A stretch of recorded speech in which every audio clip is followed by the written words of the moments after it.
Well, g'day. Thanks for dropping by and listening to the Iron Horse channel. The cat decided to drop by too, didn't you? Didn't even bother coming on until I started rolling. She's full of kitten energy, eh?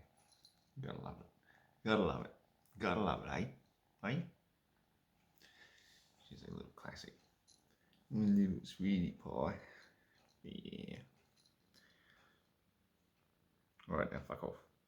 I said fuck off. Anyway, so as you can tell, I am an animal lover. Ah, computing. I've always been an animal intuit, I guess you could call it. And I believe in treating animals according to their nature. So with the cat, I play a lot. That is their natural way. Is to tease the fuck out of them. Oh, did I say that out loud? Good, something made a noise over there and boom, she's off. Sweet. So anyway, it is 9/11, and it is 2023, so I think we better have a beer and a drink to that. So cheers. Just a wee little one because it is a school night. Or for us working class slaves, it's just the night before another working day. I had a few things to say about 9/11 and stuff, but now I've got the camera in my face or camera shy and stuff. So, oh, that's right. Does anybody know? Like, there's the name for those two pillars in Freemasonry with the little triangle above. Oh, Freemason, oh, he's making hand signals. I make hand signals a lot. And in fact, I think that's one of the things that we woke people have to start getting into our heads is we can take back the symbolism and the hand symbols, the numerology, all the other different things that we're sort of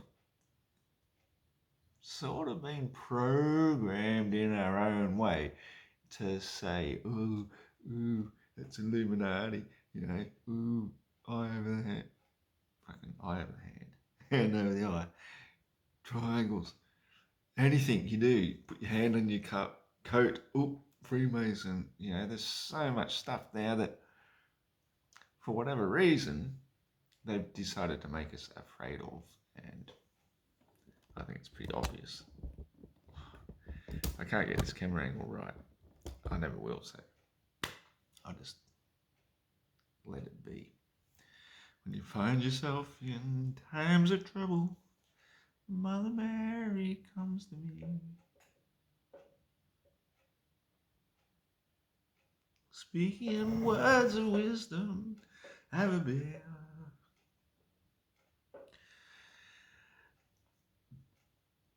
Alrighty, so yeah, you probably can tell it's not my first for the day.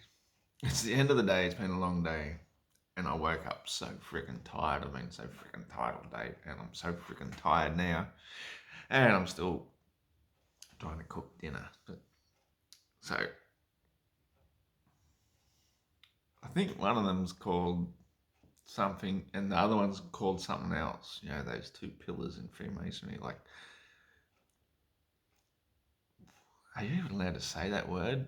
Orange juice words, Bokum and Jokum, or Baal and Kabal. Yeah. Obviously, I didn't research this at all, but you know what I'm talking about. Is that there's the two pillars, which represents the twin towers. And so in a roundabout kind of way, what I'm trying to say is, tower number 7, Free Felon's Own Footprint from Office Fires. back in the day, that would be 22 years ago, I think. Or was it 23? Did it happen in 2000 or 2001? Either way, it's a couple of decades ago. And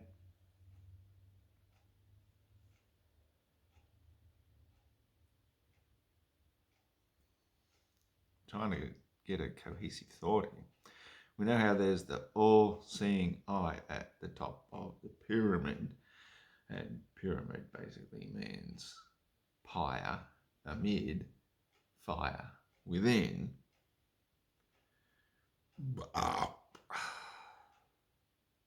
better. So the all-seeing eye at the top.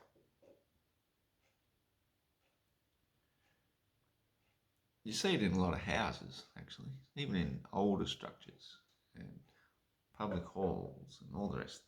Pillars, pyramid, or triangle on top. And so 9/11 basically represents the downfall of the supporting pillars. And because the all-seeing eye, of course, is the eye of God, or Ra, you name it, there's... Jeez, stop it. I got 2,007,985 competing thoughts at once trying to get out of my head. 0.297. Shut up. I said shut up. So, what do I think these elite have been trying to do for a very long time is provoke. That's the word I'm looking for. Provoke. To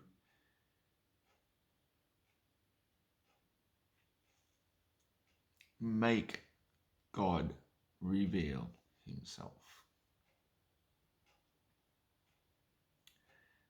That's what I think they did when they crucified the Christ, is that they thought, well, if we kill the Son of God, crucify him mercilessly, then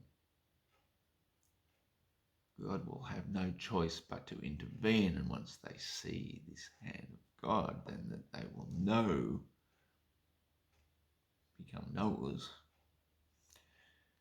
that this God exists. Because they want to see him, they want to see evidence, they want to see proof.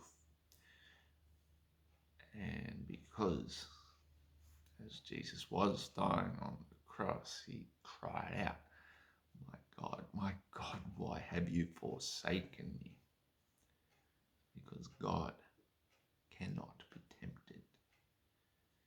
Yeah, you think about that.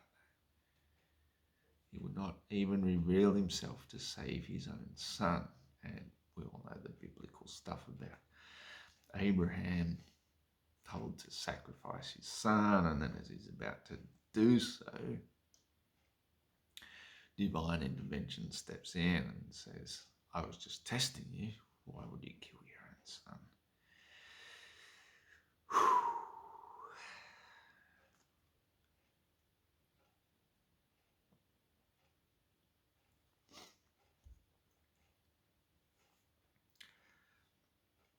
So, in the overall scheme of things, we the people are still the children of God. And so every time these, how can I say this politically correctly so that I don't get slandered as some sort of racist or somebody who's against the use of cement and all that sort of stuff, you know. You just have to drop the slightest hint and white supremacist. Jeez. That's your white privilege, hey? No, you got no privilege whatsoever. You are not allowed to use that. If you are black, you can do whatever you like. If you're Asian, praise your ancestors as much as you like. Eskimo, how good are your people? Any race, but if you're white, how dare you suggest that your ancestors were good at anything? This is the way. This is the way. And anything I say will be held against me. I can't even defend my own people, my own ancestors, because if I do, bam, I automatically hate everybody else, even though I don't, never have, never would. Love and respect everybody for who and what they are. And as far as I'm concerned, Asian women are some of the most beautiful. The darker the skin, the better. You name it. I'm so blessed to have a beautiful Filipina fiance, and she is hot. Only thing I could ask is she was maybe slightly darker in skin, but from their attitude, they want to be more pale. So the more pale they are, the more beautiful, and does your head in. Yeah, what you can't have, you find more attractive. Anyway, where was I going with this? Somewhere, I think. I doubt it, because it's 9/11. Boehm and Bat. Who knows? By bringing down their own pillars of support of everything, they are testing and testing and testing and testing and testing and trying to bring back God in the flesh. And they're probably only doing it for entertainment, because they don't really know.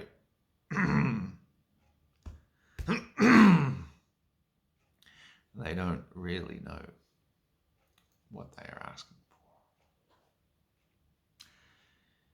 You think about that. I mean, a lot of us like to think, oh, well, God is omniscient, omnipresent, does all, omnipotent. He's all loving, all kind, all forgiving, and all the rest. But what if God don't give a fuck? You think about that. Why would God give a fuck about the people he had created, giving the whole entire earthly realm to create a paradise? And they just themselves didn't give a fuck and said, you don't even exist. Fuck you, man. Like, okay, well, I'll give you the test of time. We'll see how long it takes. And at the end of the day, I go, well, then fuck you. You don't believe in me? I don't believe in you. You don't exist. Or suffer in hell. It means nothing. Nothing to God.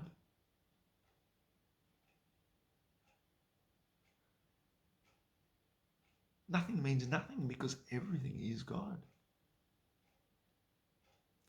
And so if parts of God's body are turning cancerous, then God would rightly say, well, fuck off. Go and burn in hell for all eternity. I don't need you.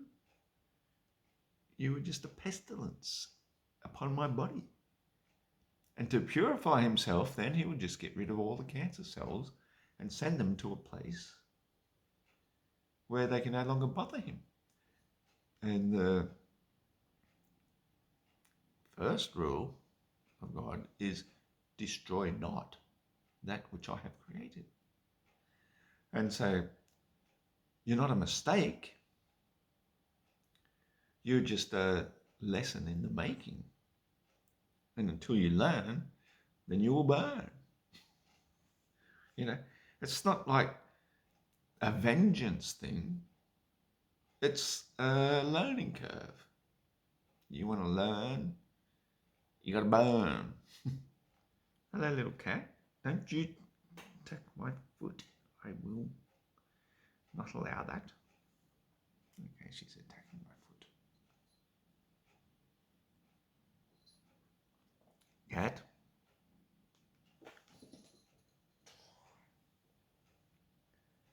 She's fast, this one. She's got spirit, I'll give her that. Hey. She just bit me. Right. Now you got a lesson to learn here? That's right. Run away. Because I will fuck you up. Hey, little tutu. Come here.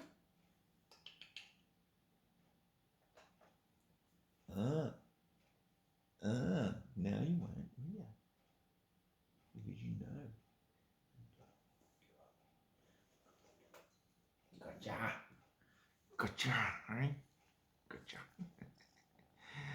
Oh, you're such a cute little putty.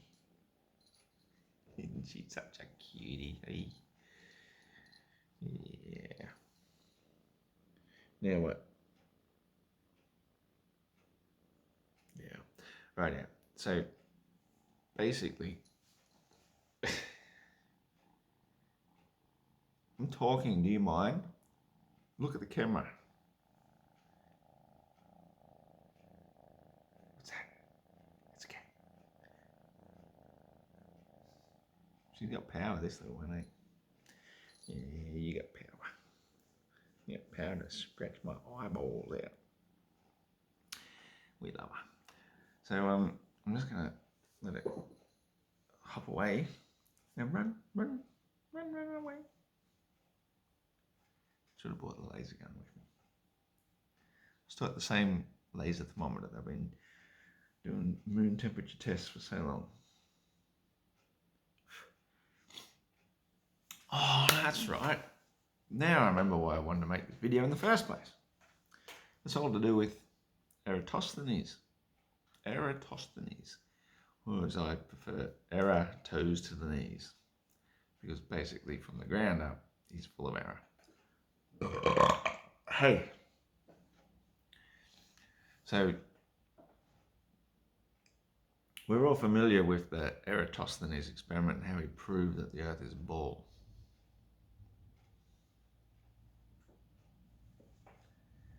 Bloody cat's chewed that up too. Is there anything you haven't chewed up? Okay. Lots of things. Plenty of things left. Are you going to throw them all off the edge? Ah, that's right. That's what cats do. They throw everything off the edge. You're actually pretty good like that. She's thrown everything off my kitchen windowsill, haven't you?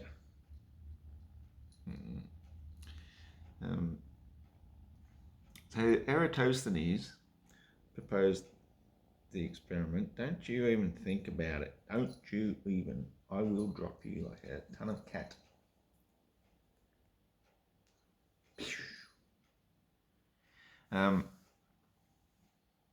These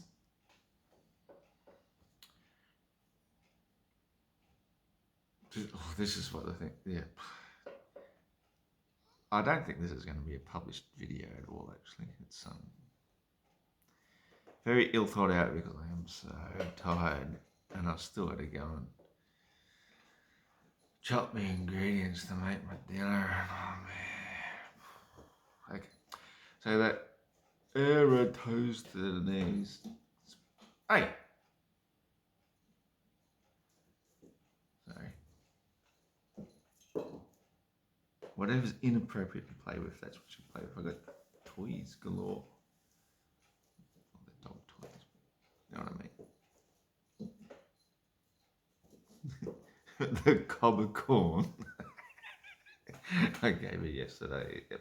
It's a favourite thing to play with. Awesome. So let us talk about Eratosthenes. Or Eratosthenes, or as a lot of people incorrectly say, Aristophanes.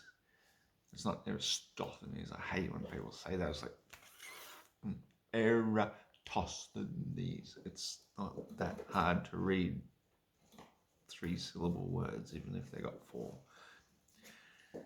Eratosthenes is the one who was allegedly calculated the circumference of the spinning. Well, it wasn't spinning back then, mind you. Let's get that straight for a start. The Greeks philosophized that the Earth was a sphere based on the fact that Pythagoras determined that the sphere was the most perfect shape, which it is because every distance from the center to the outside is the same, and every double that is the same diameter. So it is theorized and mathematically correct that the sphere is the perfect shape. And when we do, I think I might have to put some space-time in my lungs. When we do look to the heavens and to the lights in the sky, they appear spherical, and the moon appears aspherical, and the fucking cat is distracting me. Most things appear aspherical. I really like the way that comes off the tongue. Aspherical. Pardon me for having a laugh at my own stupidity. Aspherical. And you can have a sphere without necessarily being aspherical. Spherical means a circular sphere, whereas a sphere in itself just means realm. Just means, the sphere of influence of that particular philosopher has travelled far and wide. It's a sphere of influence. It just means realm. It's a sphere, but spherical does mean circular in a 3-dimensional sense of being. And so a lot of flat earthers are being very shy of saying atmosphere, for example, because they say just the atmos. Well, no, it's an atmos realm, whatever it may be, whether it be spherical or whatever, it's a sphere of the atmos. So we can take back our words, we can own the language that we deserve to own. Atmosphere, hemisphere, whatever, it's just part, it's that half of the realm that we live upon. The northern part is the inner side of the sphere we live upon. Doesn't mean spherical. So I'm just going to have to pause because I told myself I could only go for half an hour and so I did 23 minutes. Fuck me. Right, I realised what was wrong with me, and that was that I didn't have enough bendy space-time in me, or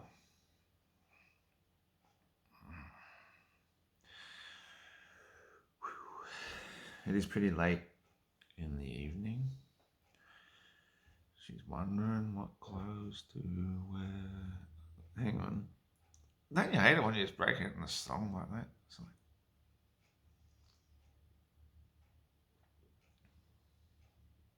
See, that was what was wrong with me. I didn't have any home brew in me. I was just drinking the specialised beer made by Coopers in South Australia. So this is my very brief breakdown of Eratosthenes, which has only taken half an hour so far. And that is that there's so many multiple versions of it. So many. Cyrene, Alexandria, and some other joint. Nobody knows. It's alleged that in Syene, maybe? Or is it Alexandria? It's one or the other. He was the head librarian of freaking Alexandria, so why the hell would he be living in that other place? I only just saw this one 2 days ago, so no wonder I've forgotten it already. But anyway, the, the thing is, you got version 1, he looks down a well, there's no shadow cast on that day. It's probably the summer solstice. It could be the equinox. It might be the winter solstice. We're assuming it'd have to be the summer solstice, I would think, the day it casts no shadow. And because in some versions it is known, in other versions it is said that he looks down at it on the same day. So you could assume then that the same day, 800 stadia away, which works out to be about 500 miles, we'll get to that one in a second, is he also looks down another well and that one casts a shadow. Oh no, he used the shadow of a stick, or maybe it was an obelisk. There's that many versions. So the obelisk casts a shadow, and you could measure then the angle of the shadow, and you could measure how many cubits tall the obelisk was. None of them actually mention that, but obviously that's what you would have to do, because the angle would be meaningless if you didn't know the height of it in the first place. And then the distance between them, 800 stadia, well, the first version says, well, it was measured by number of days camel caravan. And so camel caravan is the traders who just basically went from city to city, backwards and forwards, trading goods.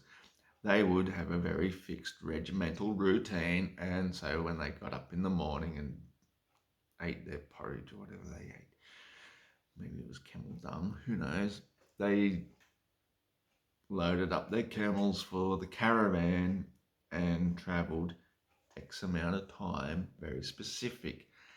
And so when you could compare that then to a stadium, which gives you a stadia, then the number of them that they could potentially travel in a day would be a fixed amount of time, and then you multiply that by the number of days, so it's 30 days between Syene and Alexandria, and it was X amount of stadia per day that they could travel, then that's for you could calculate 500 stadia. And then when you interpret that back into miles, we could say 800 miles, but then there's also the other version which says, oh no, Eratosthenes hired a servant, because people were quite well trained to do this sort of thing back then, and they could just walk in a fixed amount of steps. This is what they trained people to do. And so he could just walk a fixed amount of steps, and maybe he slept occasionally, maybe he ate occasionally, maybe even stopped and had poop, but he could still count the number of steps he took between Syene and Alexandria.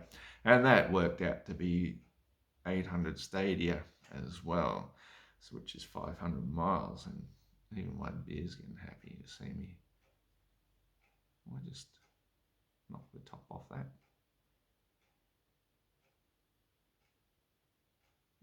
Good idea.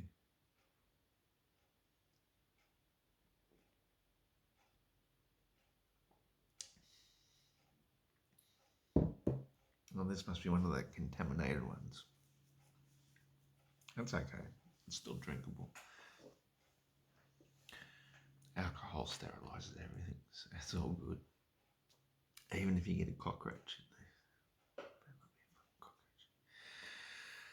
in there. I'm kidding.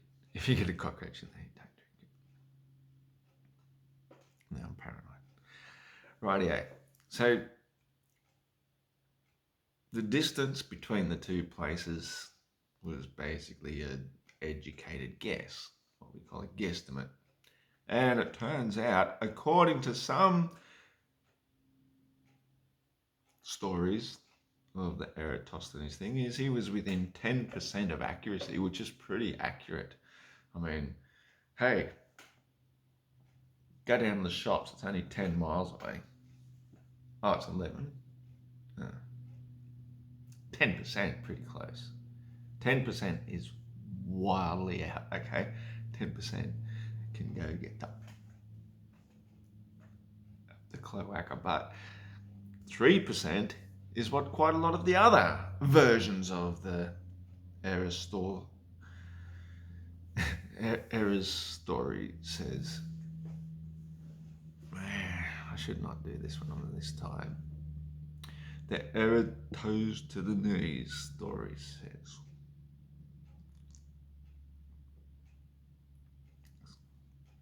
so on the one hand, you've got wells, you've got sticks. If you listen to Neil smoking all the grass, Tyson, it's 3 wells. You put a 3rd well in there, well, that's the ball. um,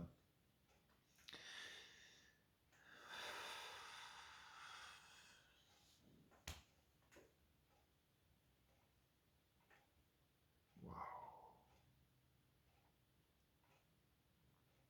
that is so freaky, man. Have you ever considered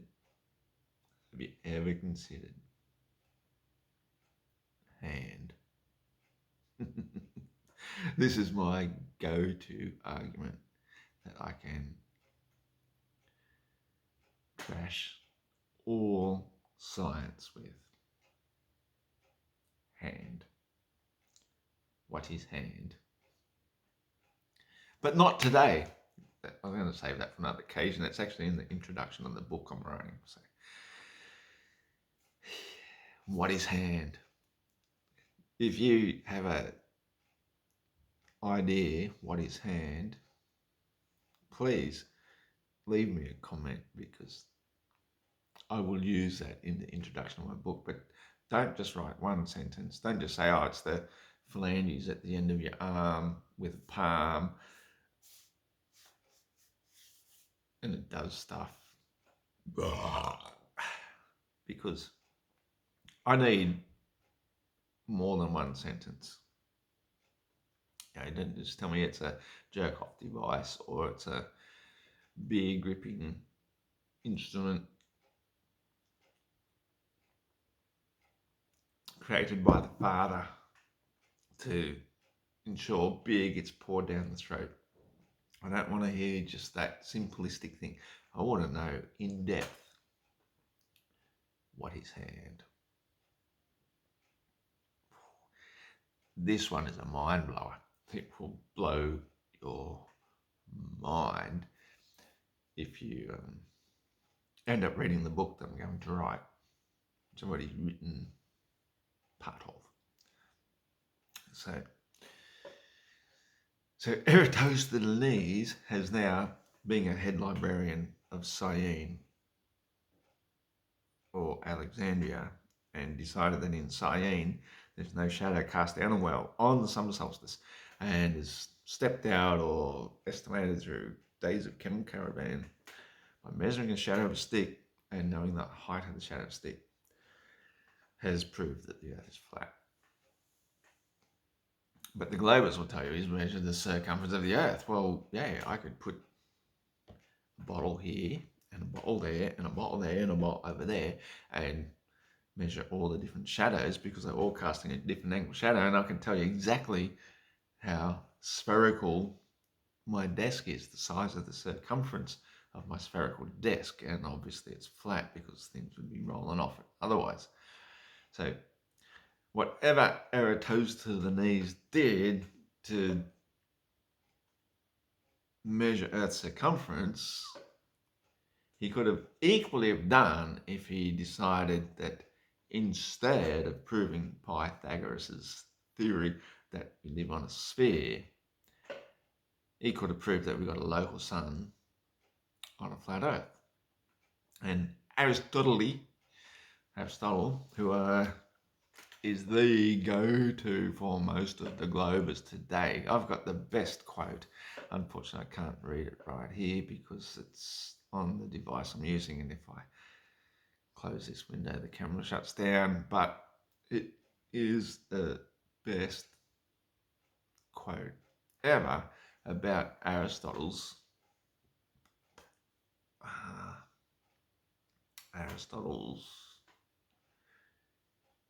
influence isn't a good enough word. It's Aristotle's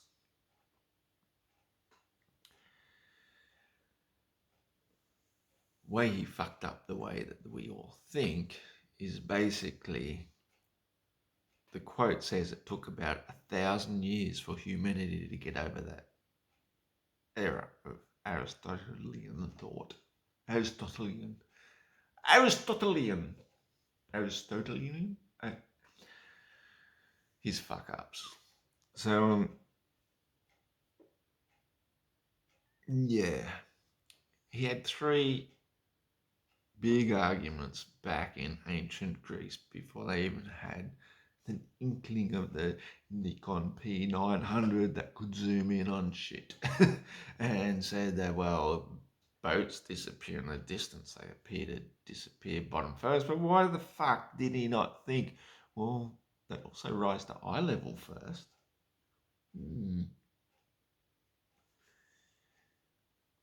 We Greek philosophers do not think about that sort of shit. We just think where we see it disappear bottom first, that means that it's gone over the curve. Now, if we lived on an island and it curved upwards all the way around us, then obviously we all live in a golf ball dimple, but we haven't invented golf yet. So therefore, shut up and accept our philosophy. I am Aristotle. That's the sort of shit they probably thought, like in their togas and orgies with little. We won't talk about that sort of stuff.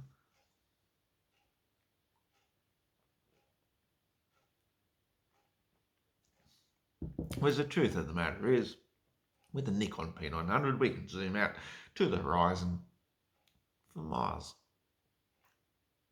and miles, a very long distance.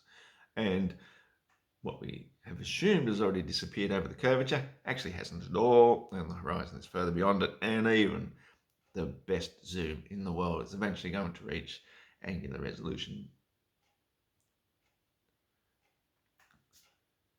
limitations. That's a big word. Fuck, I couldn't even think of limitations. They're all going to eventually reach angular resolution limitations, no matter what.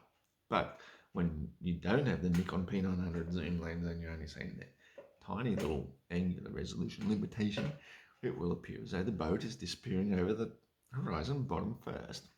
And it doesn't. Okay, because the Earth is flat. Then the other one, he says, well, as we travel vast distances, well, how far can you travel in a galleon that can hold 18 people and using oars and a couple of sails? Yeah, you might get as far as France. You're not conquering fucking Easter Islands. Something I can think of that's very, very far away. You're not even conquering New Guinea. You're not even conquering India. You're not even conquering Madagascar. You even the Canary Islands. You might maybe go and conquer a few things worth conquering. But in your little galleons, where the fuck was I going, man? It's all right. Once I swallow all that snot and phlegm, all my memories will come back to me. I just have to wash them down.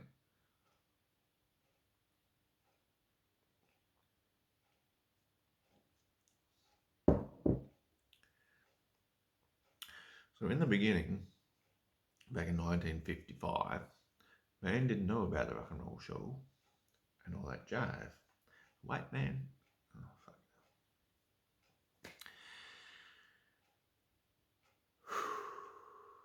I think somebody spiked my brain with influence.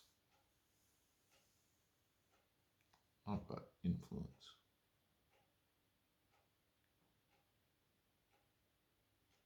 You can hear it ticking away.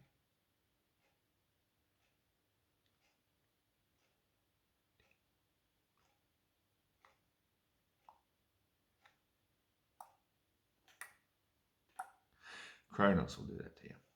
Okay. Back to the mainland. And that's right. Angular resolution can only allow you to see so far. So, the stars. So then, if the stars are also reasonably local, even though they're very, very high, you will see different stars as you travel different places. And they are the ones that are rotating around. So we can still assume, as the Greeks did, the geostationary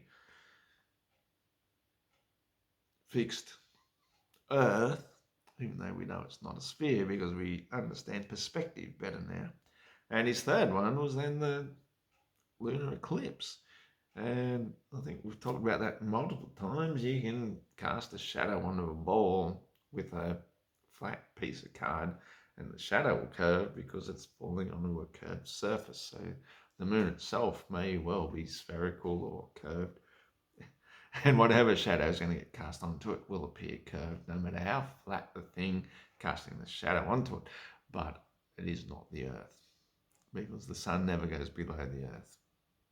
Never. When you think you're seeing a sunset, you're just deluding yourself. It's not going below the horizon. The horizon is rising up and the sun is going down. And that's that big pyramid picture like the Freemasons love to show us, with the G-man right there in the middle. And he's looking up to his horizon and the sun is doing that path. But meanwhile, the sun is doing that path and the earth is doing that path. That's perspective. So the Freemasonic symbol is actually a symbol of perspective, if you've got an iota of understanding as to how perspective works. Well, you've seen the two pillars coming down. That's why I'm going insane. It's 9/11, and it's, according to some, actually it's Jesus' actual birthday. In fact, we're going to have a quick look at that. 11 is...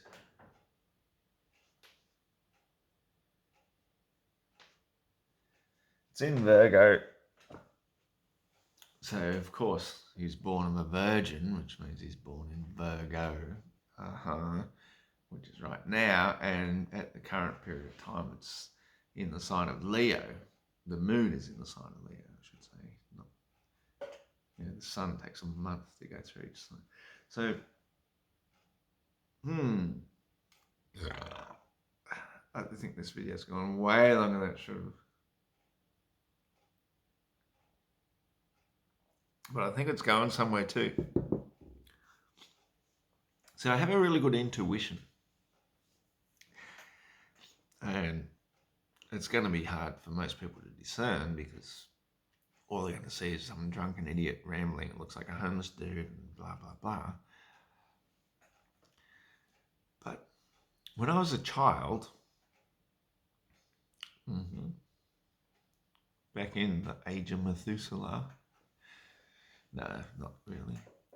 I was actually born in a place called Bathurst, New South Wales. And I looked up the other day just to see where the hospital I was born in, and it's 33rd degree. I was like, okay, Jesus, hell. I mean, Jesus, hell, Jesus. And I just have to stop saying stuff out loud and just focus. So when I was born in Bathurst, I was born at a very young age. In fact, I was fresh out of the womb. And I remember actually looking into the light. It was really bright. I hated it. There's that stupid doctor's face on it. What the fuck? And yeah, they actually forced me out. Yeah, I had a little cut on the top of my head from where they had to slip the bag because I didn't want to come out. Man, I was pretty happy. But anyway, here I am. And long story short, I forget why I even talked about it. That's what happens when you're so tired.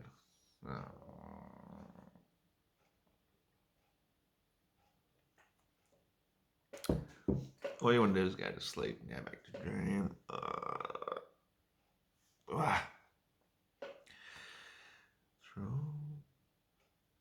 Hang on. talking about Bathurst for a reason. It's coming back to me. It's not. But if I think about something else, it will also equally not come back to me. That's good thinking. Radio. So anyway,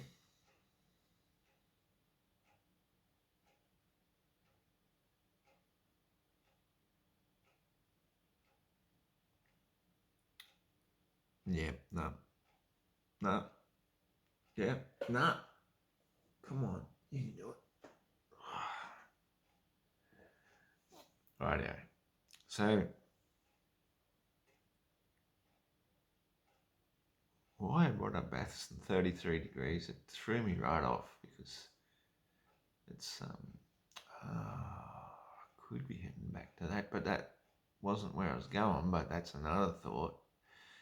In the overall scheme of things is what I'm trying to say is that what is going on in the world is they're tempting to bring the Christ back to earth. That's pretty much all I'm really overall getting at, no matter how far and wide and all the other things I was going to say. I was getting at is that that's what they're doing. Oh, my intuition, that's right. Okay. Just like that out of nowhere.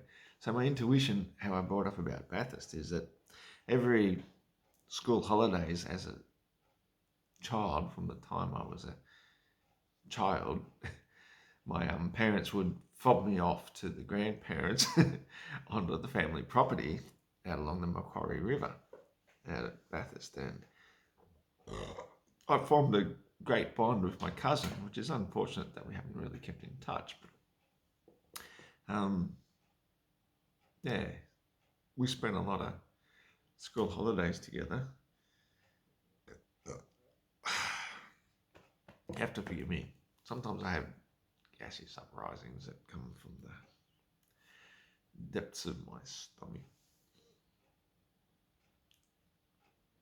Which the only other alternative is to exit the bowel. The bowel. That's a good word, isn't it? Bowel. Wow.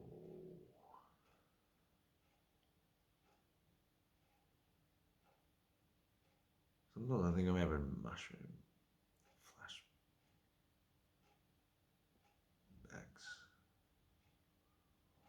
Creepy. Let's talk about it.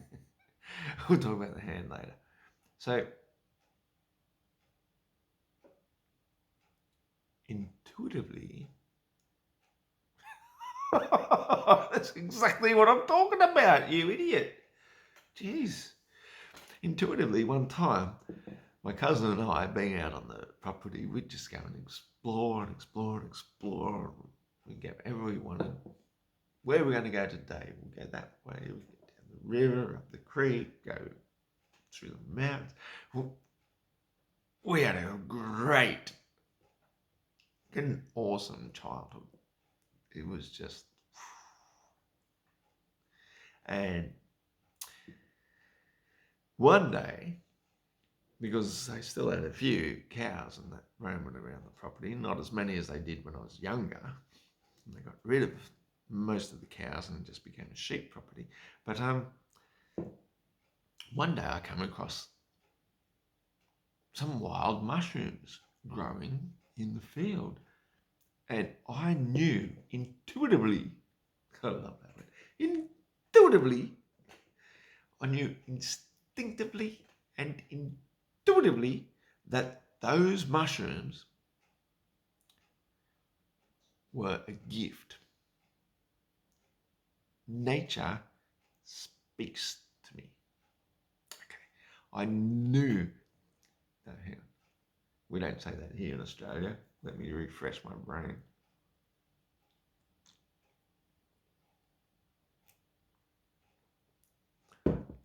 Brain is refreshed. Continue.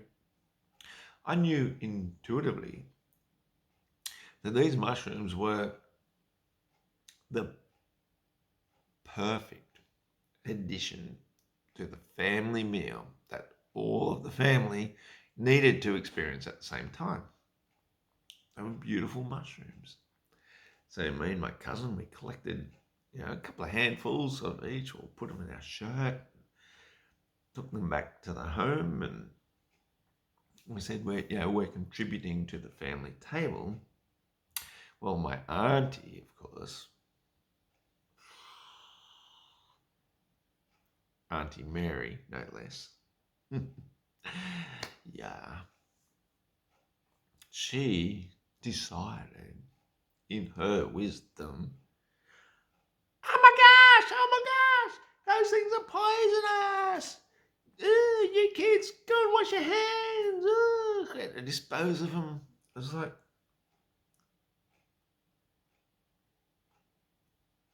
what?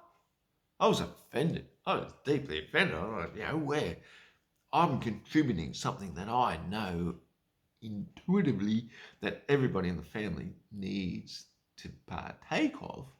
And it turns out that they were magic mushrooms. Magic. What a terrible, horrible word. You can't have anybody thinking outside of the box by thinking intuitively or magically. And that word just comes from the Magi. And the Magi were the three wise men who visited Jesus when he was born with gifts of frankincense, myrrh, and gold. And what is myrrh?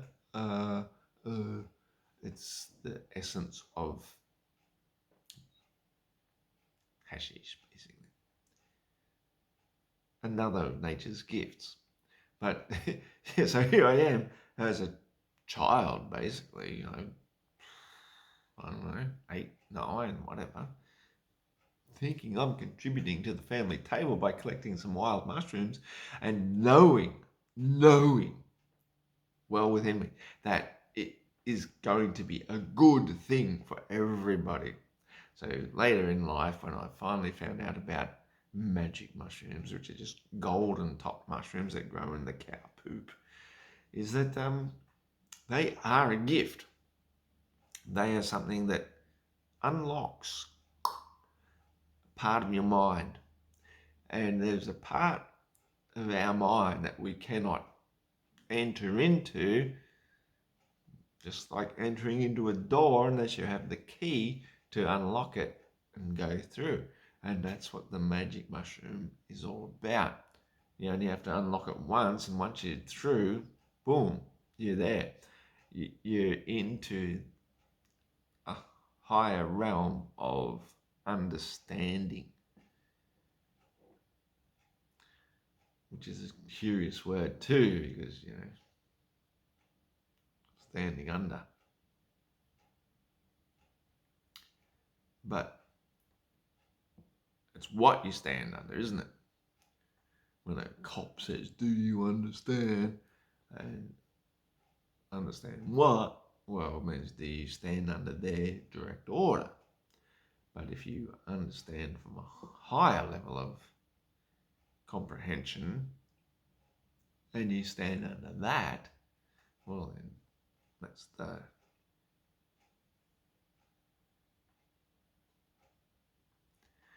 hello.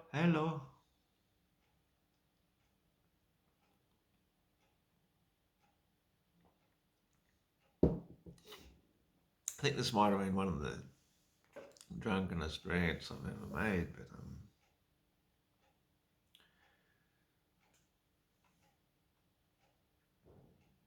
to summarise,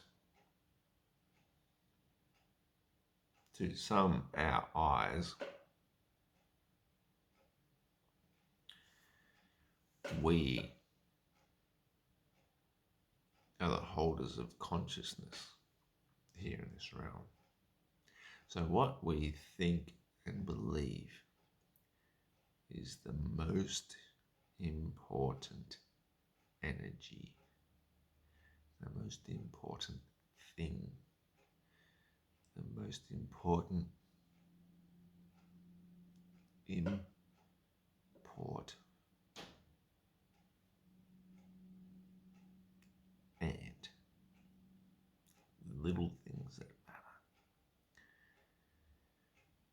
What we import into this realm is what makes reality.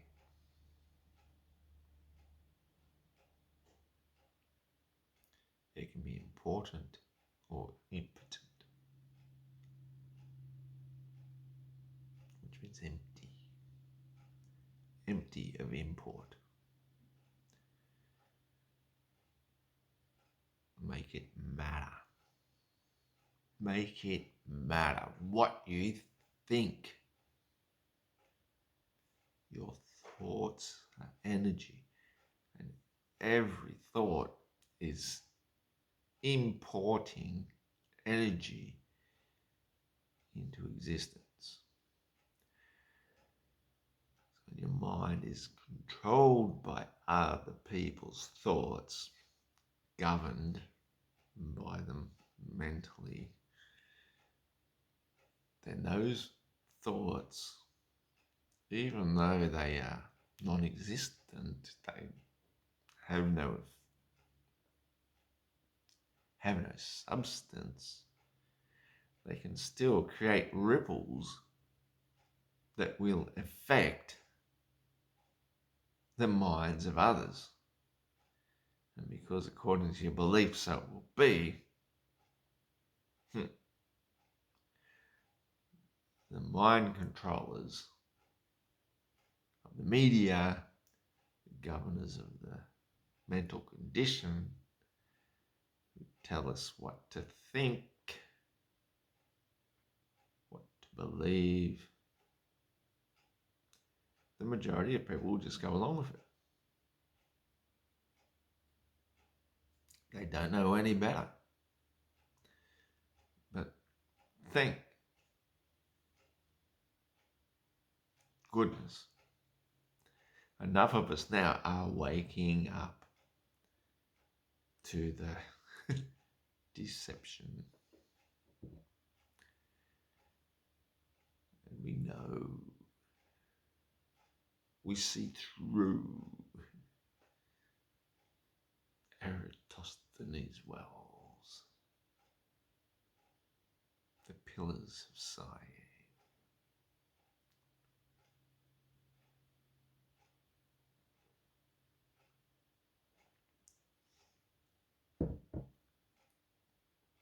The twin towers have fallen. Do not allow them to erect, do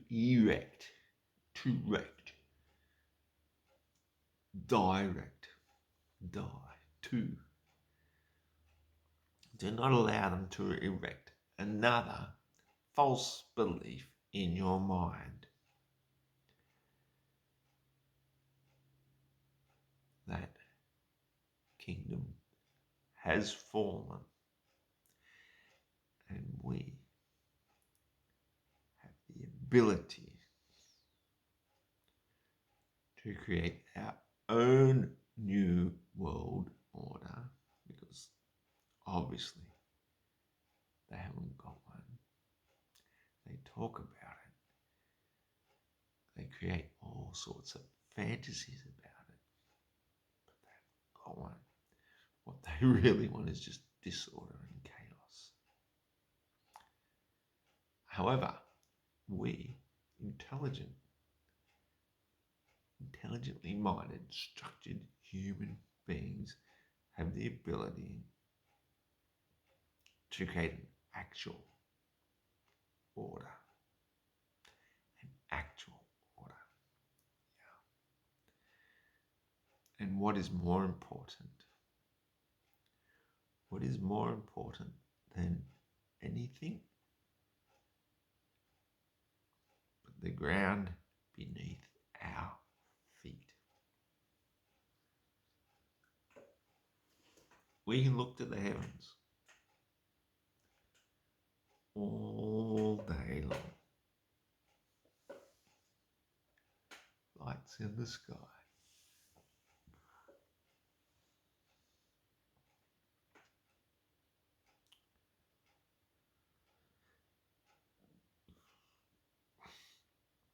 I make plenty of videos to show why and how the Earth is flat, stationary. It doesn't matter right now. What matters right now is if you know the Earth is flat and stationary, which you should,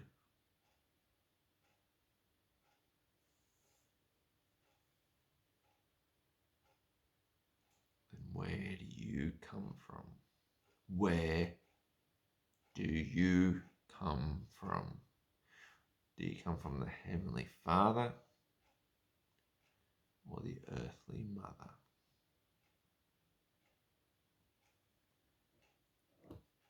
That is the biggest question. The Holy Grail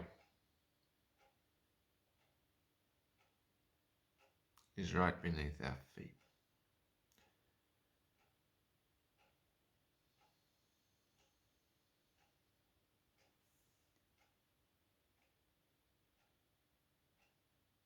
We're children of the Mother Earth. Yes, there is the Father in heaven.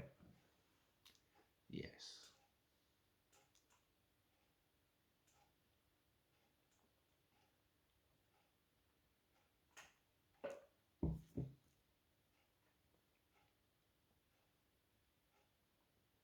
And hallowed be his name.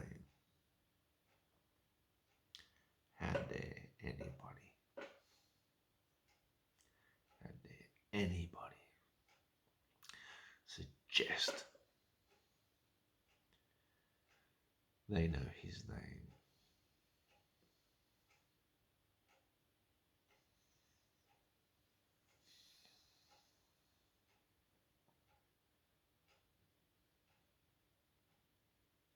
On earth, we're given the privilege to name things. And we know her name. Mother Mary speaks to me. Speaking words of wisdom.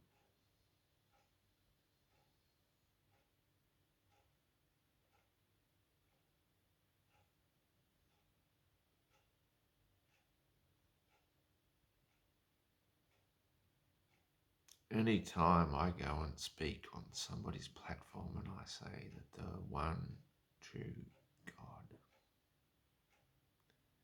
is Mother Earth, they automatically think I'm a fool.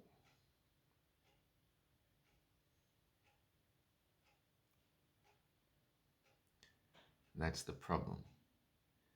Even the most unindoctrinated flat earthers are still indoctrinated in the biggest heliocentric that the Father is in heaven. That may be so. The Mother is the giver of life.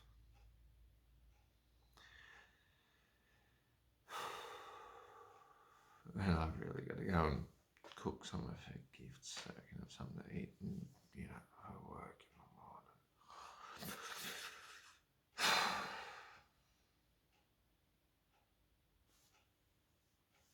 I'm sorry, I'm just a human. I'm just making videos, but that's today's message. Thanks for watching.